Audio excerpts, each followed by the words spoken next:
Hola, hola, ¿qué tal? Buenas tardes. Como lo prometido es deuda y dadas las dificultades técnicas que tuvimos inicialmente en la jornada del día viernes, quiero compartirles mi presentación de compromiso del sistema nervioso central en leucemia linfoblástica aguda, el terno dilema en un escenario complejo y sobre todo cómo prevenirlo. Así que los invito a jugar a quien quiere ser hematólogo conmigo. Estos son mis conflictos de intereses, no voy a hacer mucho énfasis en ello.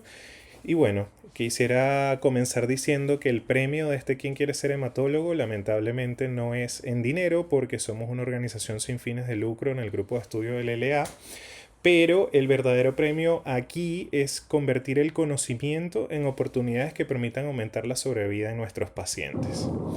Entonces, esta fue la primera ronda de preguntas para el público, anunciándoles que íbamos a tener una dinámica interactiva.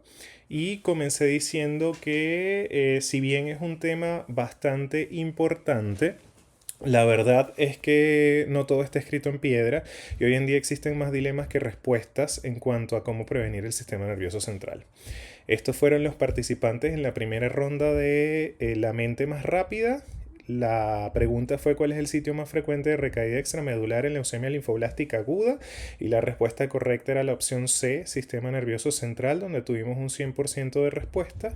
Y aquí están los ganadores y nuestro top 3 que participaron más adelante en las preguntas de quién quiere ser hematólogo. Bueno, la leucemia linfoblástica hoy en día, según los datos del 2026 del registro SER y de la Sociedad Americana de Cáncer, no es una enfermedad infrecuente. En Estados Unidos nada más se reportan cada año 6.250 pacientes y como vemos en la gráfica de abajo, cada vez se ha visto una mayor separación entre los casos nuevos y las tasas de mortalidad y eso es precisamente lo que buscamos. A pesar de eso, cada año fallecen alrededor de 1.600 pacientes en Estados Unidos por esta causa.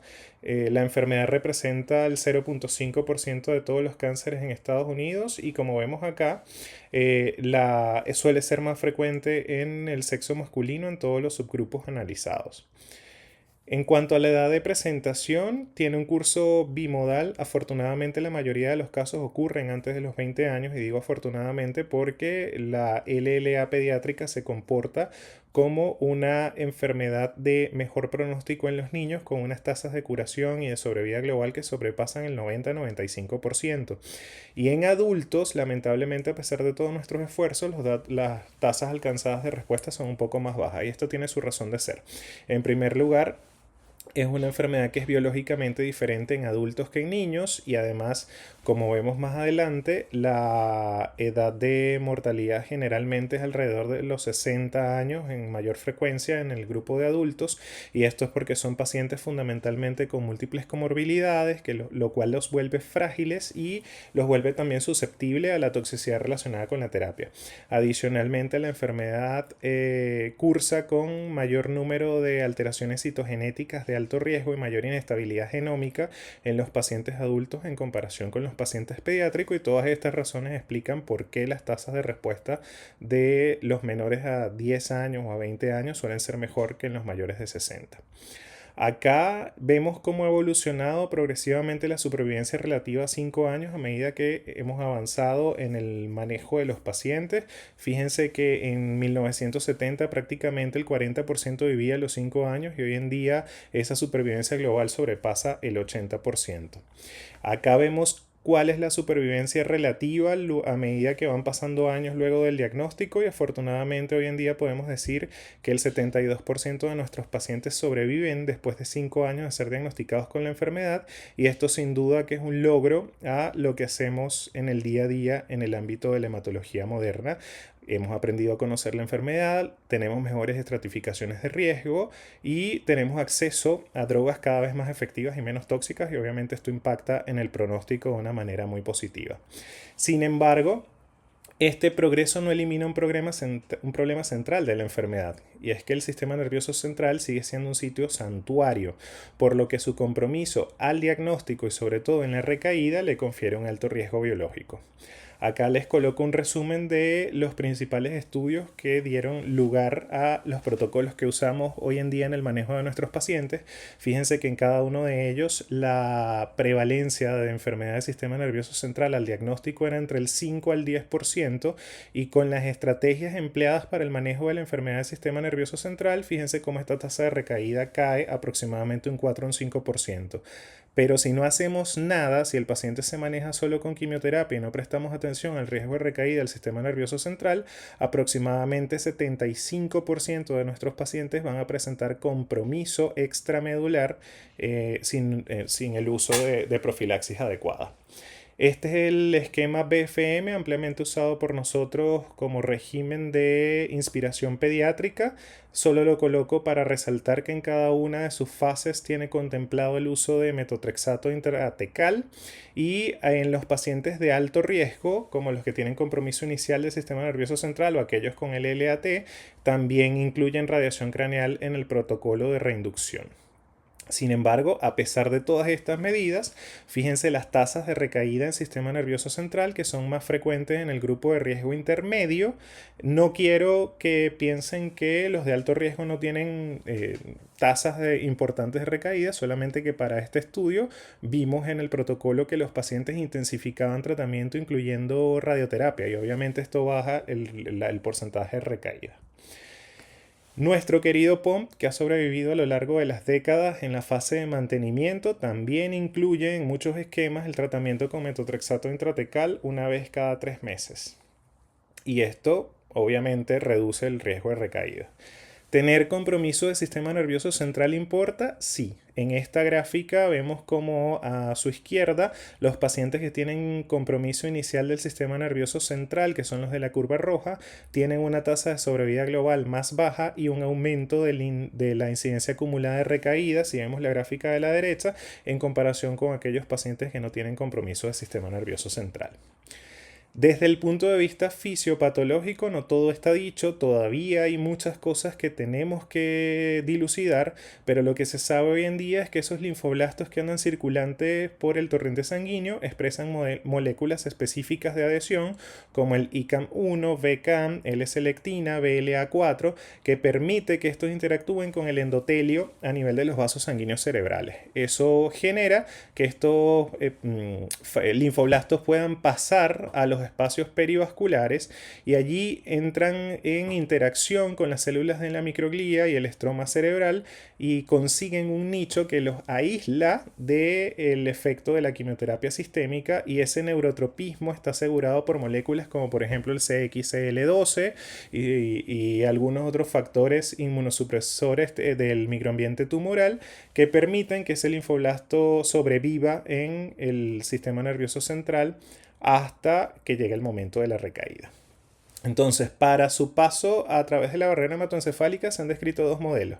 En el primer modelo, que es el que sale a la izquierda, se cree que solamente los linfoblastos o todos los linfoblastos tienen la capacidad de migrar a través de la barrera hematoencefálica al sistema nervioso central, y solamente aquellos que expresan ciertas y determinadas moléculas que le permiten interactuar con el microambiente cerebral suelen sobrevivir, y las que no tengan esas moléculas generalmente mueren por apoptosis en vista de factores como por ejemplo la hipoxemia, entre otras cosas.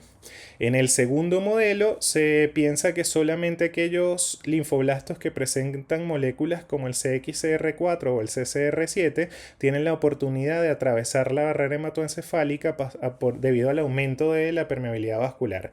Y una vez en el microambiente cerebral, aquellos que expresan PBX1, receptores de interleuquina 15, SAP70, entre otras moléculas, pueden interactuar con las células de la microglía y favorecer su supervivencia hasta que llegue el momento de la recaída. De esto, lo más importante es que nosotros aprendamos a evaluar y a buscar en nuestros pacientes los factores de riesgo. Está más que demostrado que aquellos que tienen leucemia aguda linfoblástica de fenotipo T tienen mayor riesgo de recaída extramedular en relación a los pacientes que cursan con fenotipo B. La hiperleucocitosis al diagnóstico también es un factor de riesgo. En los pacientes con LLA-B Phi negativa, tener más de 30.000 plaquetas se asocia a mayor riesgo. En Phi positiva generalmente se acepta más de 70.000, y en LLAT es más de 100.000 el recuento leucocitario. La presencia de masa mediastínica también incrementa el riesgo de recaída extramedular, lo mismo que tener LDH elevada al diagnóstico más de 3 veces por encima del límite superior aumenta el riesgo. La citogenética de alto riesgo también se asocia a mayores tasas de recaída del sistema nervioso central y lo mismo que el inmunofenotipo de células B maduras. En cuanto al diagnóstico, no existen criterios definidos para determinar si un paciente está cursando o no con infiltración del sistema nervioso central. La carga tumoral y el sitio anatómico condicionan la presentación clínica, por supuesto. No es lo mismo un paciente que tiene una masa que está ocupando un espacio a nivel cerebral que un paciente que tiene compromiso difuso de líquido cefalorraquídeo, que muchas veces puede no presentar síntomas. En otras palabras, la afectación del sistema nervioso central es absolutamente polimorfa, por lo cual no podemos confiarnos en pacientes asintomáticos y siempre hay que buscar el compromiso del sistema nervioso central. ¿Cómo se hace el diagnóstico? Tradicionalmente se ha hecho a través de una punción lumbar con obtención de una muestra de líquido cefalorraquídeo evaluada por citomorfología, y esto se considera el gold estándar para el diagnóstico de compromiso central. Acá está la clasificación que hemos usado toda la vida, dependiendo de la presencia o no de blastos, la evaluación microscópica de esa muestra de líquido cefalorraquídeo, y para efectos de esta presentación vamos a hablar de punción lumbar traumática cuando encontramos más de 10 glóbulos rojos por microlitro en el microscopio.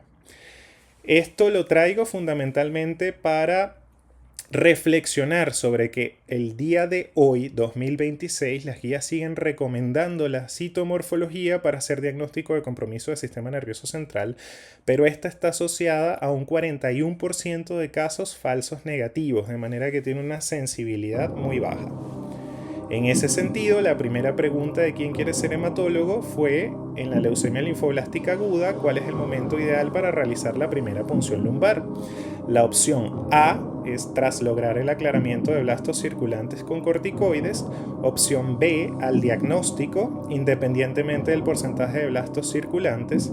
Opción C, al inicio de la prefase con esteroides. U opción D, al partir la inducción, solamente en aquellos pacientes que tienen síntomas neurológicos.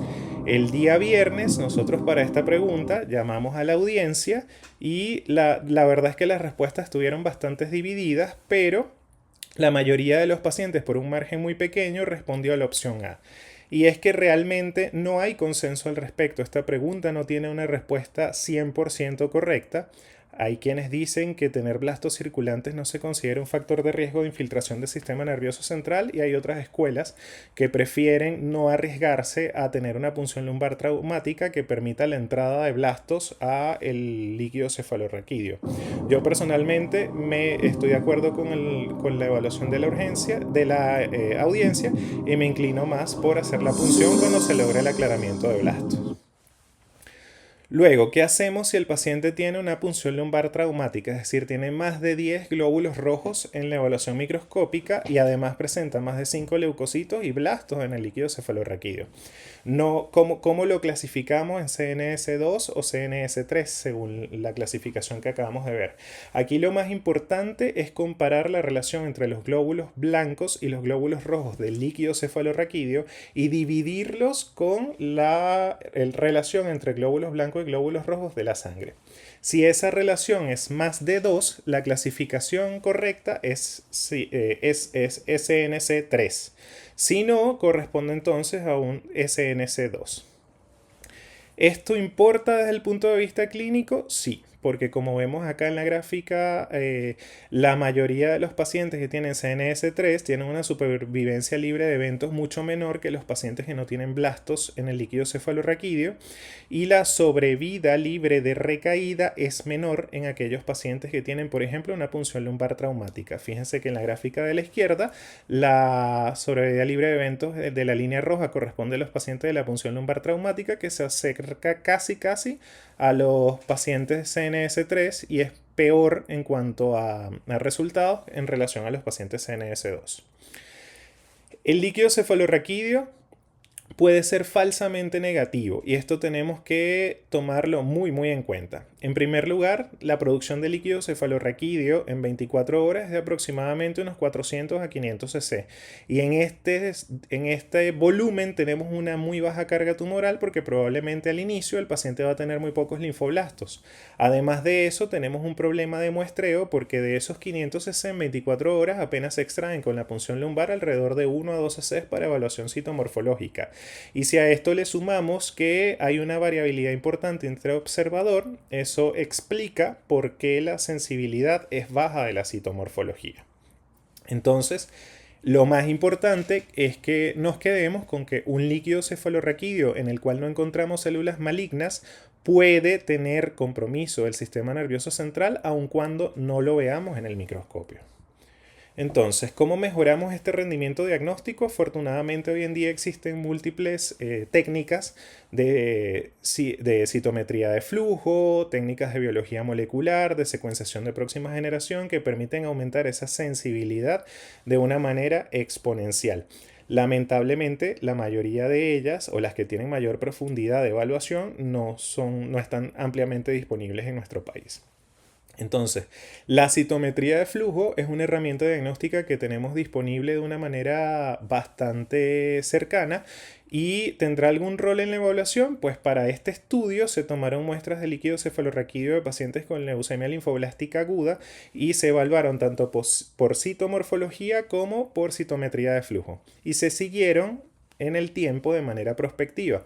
Fíjense que en la curva verde los pacientes que tenían un líquido cefalorraquídeo doblemente negativo, es decir, ausencia de blastos, tanto en la citomorfología como en la citometría de flujo, tenían una tasa de sobrevida libre de enfermedad que era significativamente superior a aquellos pacientes que tenían citometría de flujo positiva.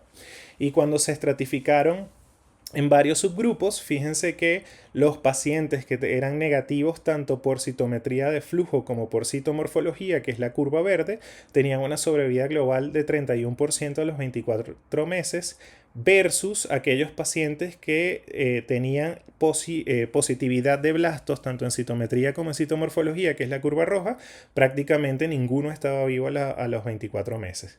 Y si evaluamos los que tenían citomorfología negativo con citometría de flujo positiva, que es la curva azul, la supervivencia global prácticamente es más similar a los pacientes doble positivos que a los doble negativos. Entonces, eso traduce en que existe una enfermedad oculta del sistema nervioso central, producto de la baja sensibilidad de la citomorfología, en donde la citometría de flujo tiene un rol y esta enfermedad oculta impacta negativamente en los resultados de supervivencia y aumenta el riesgo de recaída. Con respecto al tratamiento del compromiso del sistema nervioso central, existen dos modalidades. Uno, para los pacientes que requieren profilaxis, es decir, aquellos que inicialmente no tienen compromiso extramedular en este segmento particular, y para aquellos pacientes que lo necesitan desde el punto de vista terapéutico. Allí comenzamos con nuestra otra pregunta en la que consultamos cuál es el estudio que debe solicitarse de manera inmediata en un paciente que tiene una recaída documentada del sistema nervioso central. Y las opciones eran A, PET-CT de cuerpo entero, B, biopsia de meninges, C, enfermedad mínima residual en médula ósea o D, resonancia magnética nuclear de cerebro. Para esta pregunta, el público pidió el comodín de 50 y 50 y contestó finalmente que lo que continuaba en cuanto al protocolo de estudio era buscar la enfermedad de la médula ósea, la cual representaba la respuesta correcta. Y es que la recaída del sistema nervioso central, en la mayoría de los casos, es la causa más frecuente de compromiso extramedular en un paciente que tiene una recidiva de la enfermedad. Y esta recurrencia en esta zona en particular generalmente o acompañan o predicen la recaída medular. Por lo tanto, una vez que uno comprueba el compromiso del sistema nervioso central, siempre tiene que buscar la enfermedad medular y obviamente el paciente debe recibir tratamiento dirigido al sistema nervioso central, pero también combinado con terapia sistémica y esto nos ayuda a mejorar los resultados.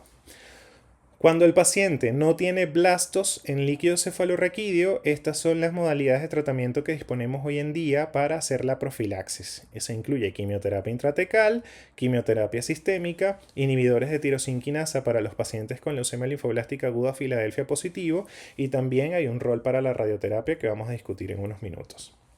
Entonces, nuevamente les coloco este gráfico en el que destacamos las estrategias de profilaxis que se usaron en cada uno de esos estudios para reducir el riesgo de desarrollar compromiso del sistema nervioso central. Y en esta oportunidad preguntamos a la audiencia cuántas dosis de quimioterapia realizan normalmente en el manejo de los pacientes con leucemia linfoblástica aguda que no tienen compromiso demostrado en el sistema nervioso central. Y fíjense cómo la audiencia prácticamente nunca se equivoca. Entonces, la primera pregunta que nos hacemos, ¿cuántas intratecales debo realizar en un paciente que no tiene compromiso documentado de afectación del líquido cefalorraquídeo? Va a depender de la enfermedad. Ya sabemos que en leucemia linfoblástica aguda Phi negativo, aquellos pacientes que tienen menos de 30.000 glóbulos blancos y LDH dentro de límites normales, generalmente se benefician de realizar 8 quimioterapias intratecales versus aquellos pacientes que son considerados de alto riesgo, que es lo que tienen más de 30.000 glóbulos blancos y una LDH por encima de 3 veces el límite superior de la normalidad, requieren intensificar y aumentar dosis hasta 10 terapias intratecales. Es importante destacar que esto va a depender del protocolo que estemos usando para la inducción del paciente. Generalmente cuando se usan las ramas pares de Hipercivat se debe invertir la secuencia de la intratecal. Generalmente la rama par lleva en el día 2 metotrexato y en el día 8 citarabina, pero como esta rama lleva metotrexato en altas dosis para reducir el riesgo de neurotoxicidad, generalmente se prefiere administrar el día 2 la citarabina y el día 8 el metotrexato. En relación a la LLA Phi positivo, tenemos que analizar un par de datos adicionales. Primero, que tras el advenimiento de los ITK de nueva generación, los pacientes cada vez tienen mayor duración de respuesta y cada vez tienen una sobrevida global más prolongada, por lo cual tienen más tiempo de aumentar las recaídas en el sistema nervioso central, y como vimos en un principio, tener leucemia linfoblástica aguda Filadelfia positivo es un factor de riesgo para las recaídas extramedulares. De hecho, está demostrado que entre 10 a 15% de los pacientes corren riesgo de presentar recaída del sistema nervioso central, y esto nos lleva a plantear la interrogante de si necesitamos intensificar o aumentar el número de intratecales de manera profiláctica. Esto ya se estudió y fue demostrado por este estudio publicado en el 2022 en la revista Blood, en los que se compararon pacientes con leucemia linfoblástica aguda Filadelfia positivo y se separaron en relación a los que recibían menos de 8 o más de 8 intratecales, y se demostró que aquellos pacientes que reciben más de 8 tienen menor tasa de recurrencia de compromiso del sistema nervioso central, alrededor de un 100% de sobrevida libre de recaída en este compartimiento a los 6 años, en comparación con 91% de aquellos pacientes que recibieron menos de 8, por lo cual la recomendación actual es que en pacientes Filadelfia positivos aumentar el número de intratecales a 12. Luego, triple droga o monodroga, realmente tampoco hay consenso sobre eso y los estudios no muestran diferencias significativas. La recomendación actual es apegarse al protocolo que usted decidió usar durante la inducción. Con respecto a la terapia sistémica, conversamos un poquito sobre que el corticoide que ha demostrado mayores tasas de prevención de compromiso del sistema nervioso central es precisamente la dexametasona. Y luego tenemos toda esa lista a la derecha de fármacos que se pueden dividir en alta, mediana o baja penetrancia del sistema nervioso central.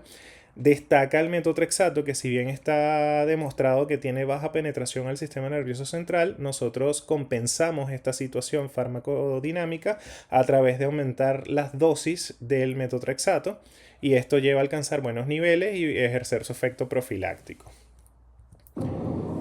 Entonces, en leucemia linfoblástica aguda Filadelfia positivo, ¿qué medicamento inhibidor de tirosinquinasa presenta la mejor penetración al sistema nervioso central?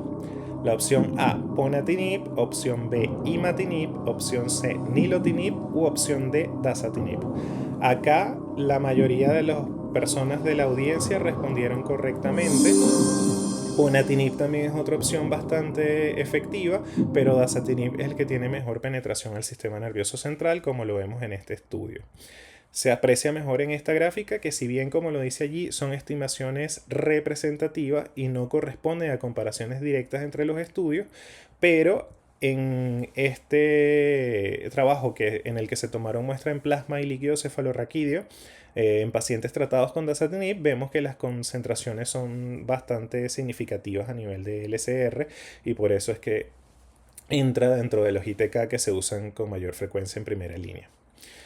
Con respecto a la radioterapia preventiva en pacientes sin compromiso documentado del sistema nervioso central, les traigo este metaanálisis en donde se evaluaron todos esos estudios, y fíjense que no aporta absolutamente nada ni en términos de sobrevida global ni en incidencia acumulada de recaída. Por lo tanto, hoy en día prácticamente la radioterapia se excluye de manera profiláctica, salvo en los pacientes que se tratan con el esquema CAL-GB, que es de inspiración pediátrica, que en el curso 3 contempla 24 grades divididos en 12 sesiones. En los pacientes, insisto, que no tienen compromiso del sistema nervioso central. Ahora, ¿qué hacemos con aquellos pacientes en los que sí hay compromiso del líquido cefalorraquídeo? Las modalidades de tratamiento son las mismas, lo que va a cambiar es la indicación de cada uno. Cuando tenemos presencia de blastos en el líquido cefalorraquídeo, la mayoría de los expertos recomiendan hacer quimioterapias intratecales al menos 2 veces a la semana, alternando metotrexato con citarabina en las dosis que allí aparecen. Y esto hasta lograr un líquido cefalorraquídeo sin blastos por citometría de flujo. Esto hay que mirarlo de una manera bastante crítica, porque como lleva tantas dosis de quimioterapias intratecales, que lo necesita porque tienen blastos, el paciente muy probablemente va a requerir la instalación de un catéter Omaye, y en esos casos la dosis de metotrexato intratecal se reduce a 6 miligramos. Una vez que aclara el líquido cefalorraquídeo, la recomendación es pasar a la profilaxis dirigida según el protocolo que venimos usando. Esto es importante porque si usted espera lograr los resultados de un protocolo, lo ideal es hacer lo que dice el protocolo y no mezclar diferentes esquemas de tratamiento. En las guías de manejo de la leucemia linfoblástica aguda del año pasado, el doctor Yabur plantea también el esquema terapéutico secuencial para los pacientes con compromiso de sistema nervioso central documentado. En una primera fase, él recomienda hacer quimioterapias intratecales 2 veces a la semana, luego una consolidación temprana una vez que aclara el líquido cefalorraquídeo por citometría de flujo. Pasamos a 1 vez a la semana durante 4 a 8 semanas, y luego hacer una escalada progresiva de una intratecal cada 2 semanas, luego mensualmente, hasta un total de 22 intratecales en estos pacientes con CNS 2 y 3. Sin embargo, esto también hay que interpretarlo con cautela y evaluar caso a caso, porque aumenta el riesgo de toxicidad.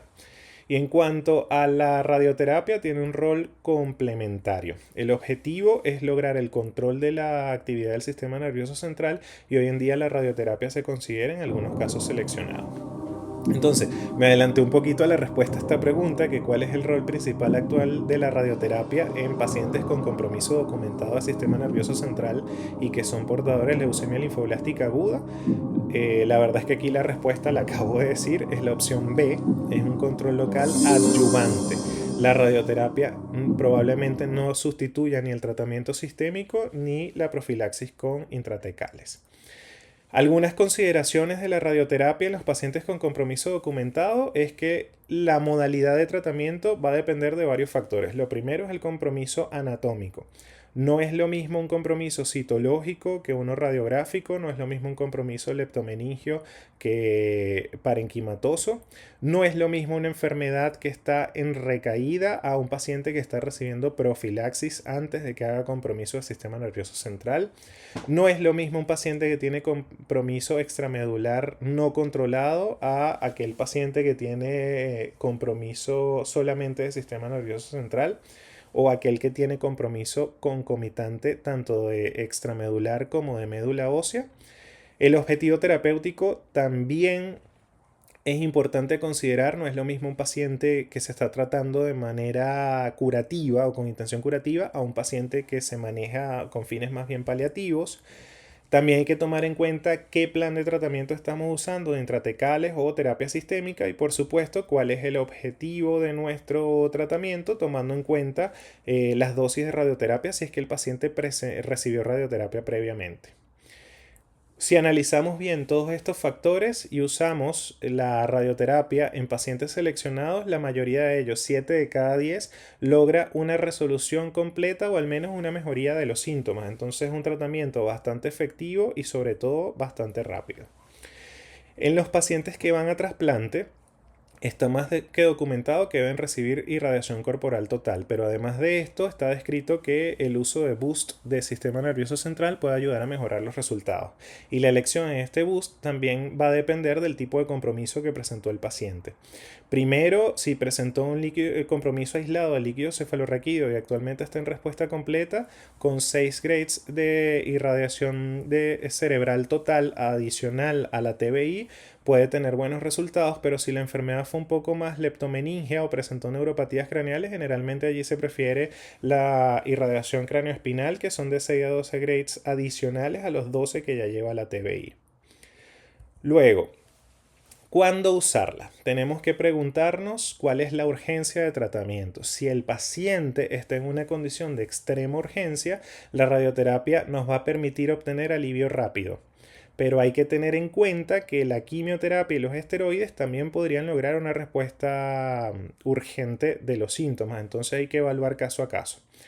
Luego, con respecto al campo de tratamiento, generalmente se prefieren los campos amplios porque, como bien lo dice allí, aumentan la supervivencia libre de enfermedad a los 12 meses en relación con los campos más focalizados. En relación a cómo integrar la radiación craneoespinal integral, generalmente se prefiere cuando el paciente tiene recaída documentada del sistema nervioso central o cuando el paciente se considera candidato a terapias más específicas, como por ejemplo CAR-T, donde está demostrado que reducir la carga tumoral en el sistema nervioso central reduce también el riesgo de presentar complicaciones como ICANS. Y cuando preferir radioterapia focal o cerebro completo, pues por supuesto también va a depender de las condiciones del paciente.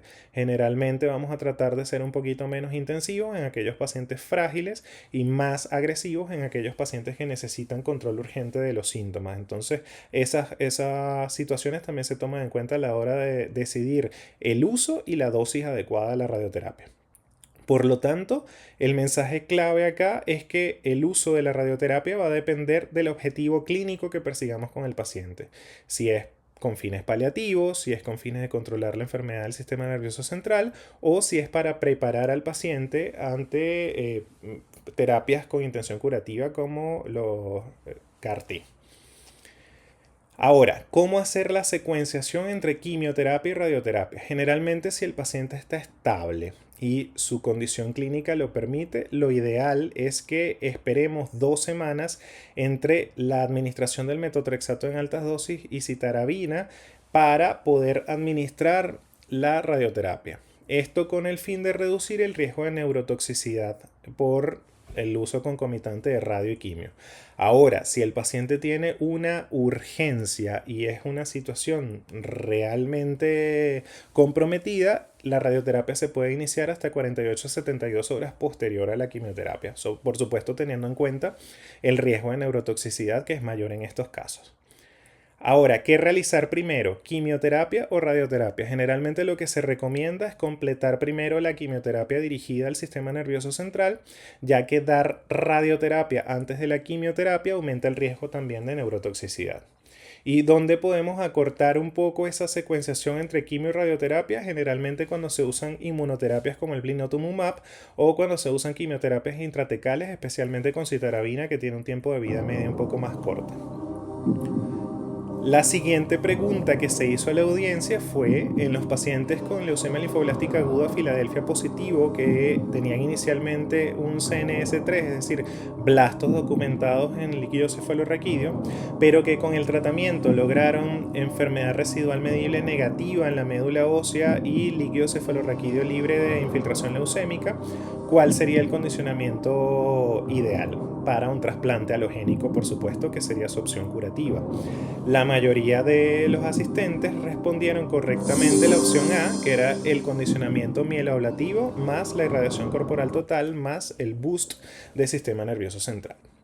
Entonces, en estos pacientes que tienen compromiso inicial CNS 2 o 3 al momento del diagnóstico y que logran una respuesta completa, llevar a trasplante es lo ideal y es la estrategia curativa más adecuada para estos pacientes. Fíjense acá cómo las tasas de supervivencia libre de leucemia son mayores y la incidencia acumulada de recaída es menor en aquellos pacientes que se trasplantaron adecuadamente. Luego, cuando se compararon los resultados entre las diferentes estrategias de condicionamiento, aquellos que recibían una estrategia mieloablativa tenían mayores probabilidades de supervivencia libre de leucemia, mayor sobrevida global y menor incidencia acumulada de recaídas. Por lo tanto, es muy importante entonces que se use esta estrategia mieloablativa más TBI más el boost del sistema nervioso central en pacientes, por supuesto, que son médicamente aptos para esta estrategia bastante intensiva. En este estudio se siguieron los pacientes que se trasplantaron posterior a haber tenido compromiso del sistema nervioso central y fíjense cómo presentaron una incidencia acumulada de recaída de aproximadamente un 19%.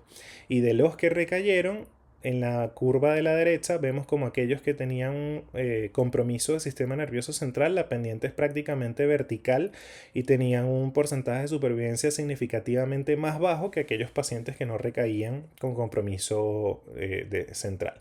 Eso nos llega a pensar entonces si la profilaxis post-alotrasplante en pacientes en remisión completa tiene algún rol. Cuando uno revisa la data, la verdad es que no hay estudios prospectivos que sean bastante rigurosos con respecto a la respuesta a esta interrogante. Si analizamos la data retrospectiva que existe actualmente es muy limitada. Aquí les resumo 5 estudios que se han hecho, la mayoría de ellos de años bastante anteriores, que tampoco se han podido poner de acuerdo, por lo cual esta es una pregunta que aún hoy en día permanece sin respuesta.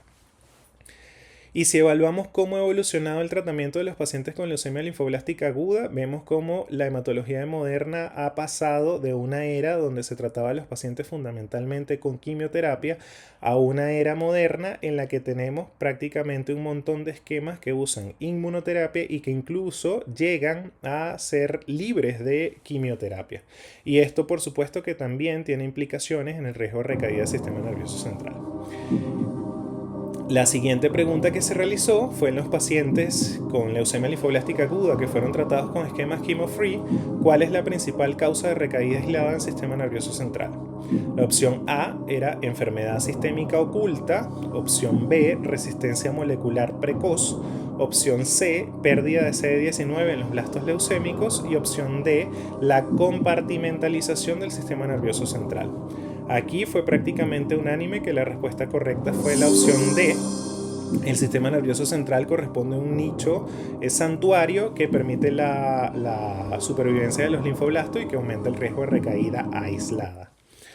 Entonces, en la era de la inmunoterapia, hay básicamente 2 fármacos que han cambiado radicalmente la forma como tratamos la leucemia linfoblástica aguda, que es el blinatumomab, un T-cell engager que permite la interacción entre el CD3 de las células T y el CD19 de los linfoblastos, y el inotuzumab ozogamicina, que es un anticuerpo conjugado a droga dirigido contra el CD22. Y además también se han desarrollado receptor de antígeno quimérico como el tisagenleucel y el brexucaptagene autoleucel, que han dado muy buenos resultados en cuanto a las recaídas medulares.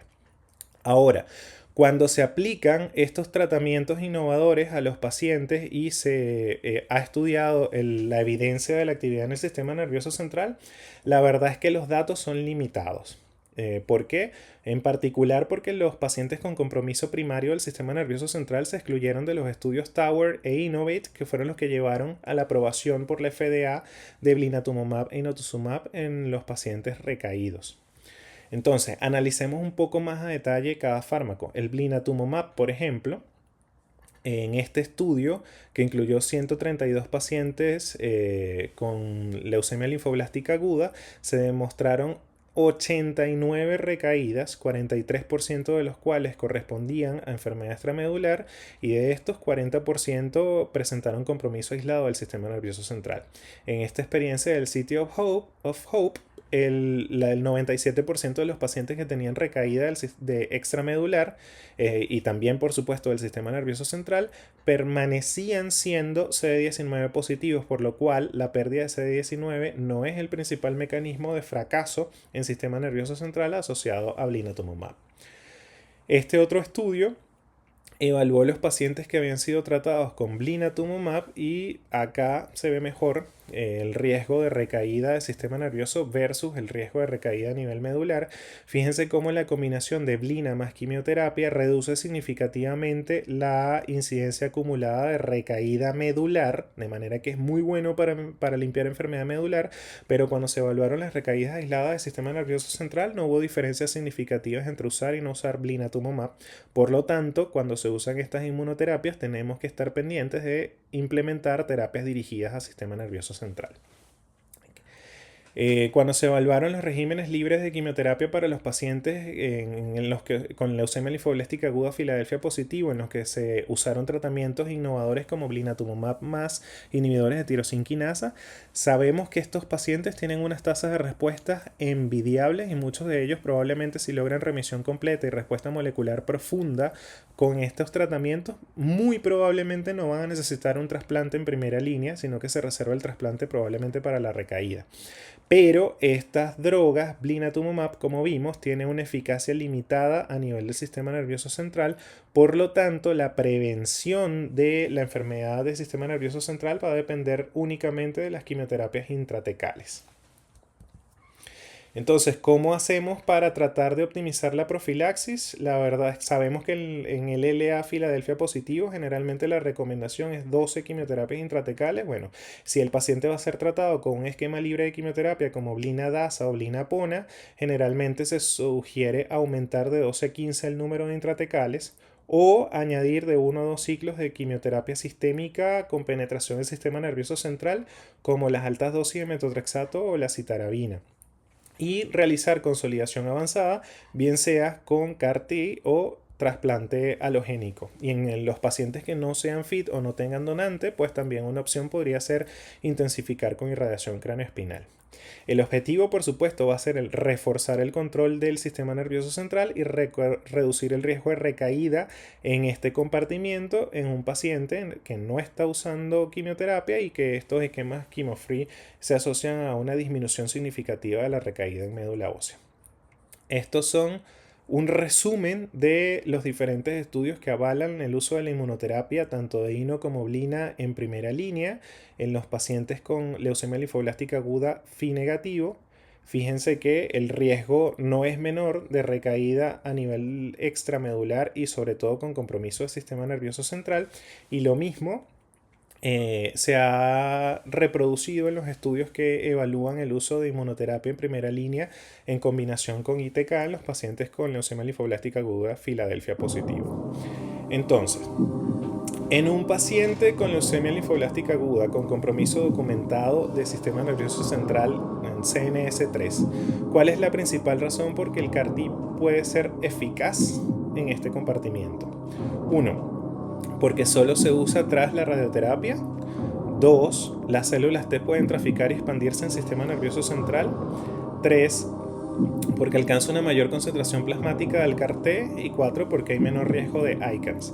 Acá la respuesta correcta es la respuesta B. Las células T pueden traficar hacia el sistema nervioso central y se expanden, y por esta razón los pacientes con alta carga tumoral presentan un mayor riesgo de ICANS. Así que hay que estar pendientes de evaluar la carga tumoral antes de usar este tipo de terapia. Acá les resumo 2 estudios con CAR-T en los pacientes con LLAB en el contexto de recaída. Fíjense que el 85% en el estudio de la izquierda y el 97% de los ensayos compilados de la derecha logran respuesta del sistema nervioso central, pero no es despreciable las tasas de neurotoxicidad y las tasas de síndrome de liberación de citoquinas, que son 2 toxicidades importantes asociadas a estos fármacos. Actualmente las terapias CAR han logrado resultados prometedores no solamente en LLA, sino también en otras neoplasias hematológicas y se están haciendo estudios en los que se integran como consolidación en primera línea. Sobre todo que en este setting de pacientes con LLA podría dar buenos resultados en los pacientes de alto riesgo de recaída. Entonces, ya para finalizar, el compromiso del sistema nervioso central es un enigma que aún continúa por resolverse. La citología o la citomorfología sigue siendo el gol estándar que todavía las guías de última generación recomiendan para el diagnóstico, pero ya vimos que 41% de falsos negativos con una sensibilidad del 28%, así que generalmente lo que yo les recomiendo en su práctica clínica es que tratemos de combinarla con alguna otra técnica, bien sea de citometría de flujo, citogenética, biología molecular, que permita profundizar aún más la evaluación para asegurarnos de que realmente ese líquido cefalorraquídeo no tiene compromiso. En cuanto al manejo, como vimos, en general no hay consenso, así que si revisamos las estrategias para evitar las recaídas, generalmente cada protocolo que decidamos usar va a establecer cuántas intratecales se debe usar, con qué fármacos, y la radioterapia definitivamente no es para todos, tiene su indicación formal. En cuanto a los inhibidores de tirosinquinasa, dasatinib y ponatinib son indudablemente las mejores opciones porque son los que tienen mayor actividad a nivel del líquido cefalorraquídeo. Y las terapias con blinatumomab e inotuzumab son muy buenas, pero tenemos que estar pendiente en el riesgo de recaída del sistema nervioso central. Por lo tanto, el monitoreo continuo es fundamental. En síntesis, con las quimioterapias y las estrategias que hemos usado clásicamente en los últimos años, el riesgo de recaída del sistema nervioso central es de un 10%, y en la era de la inmunoterapia no quiero decir que aumenta el riesgo de recaída, porque en realidad la cantidad de pacientes que recaen son mucho menores, por eso son tan buenas las terapias que redireccionan el sistema inmune. El tema es que esos pocos pacientes que recaen van a tener mayor probabilidad de compromiso del sistema nervioso central. Por lo tanto, en los esquemas chemo-free tenemos que balancear la buena eficacia que tienen para lograr respuestas cada vez más rápidas y más profundas versus qué estrategias usar para reducir la preocupación por la potencial recaída del sistema nervioso central. Entonces, para terminar, los dejo con esta frase en donde en escenarios complejos la atención sostenida no acompaña al éxito, sino que lo hace posible. Y les dejo mi correo electrónico por si tienen alguna pregunta, consulta. Estaremos en comunicaciones por esa vía. Muchas gracias a todos los que participaron y se conectaron en la segunda jornada del grupo de estudio del LLA. Como organizador fue un placer compartir con ustedes y los esperamos en la tercera jornada en el 2028.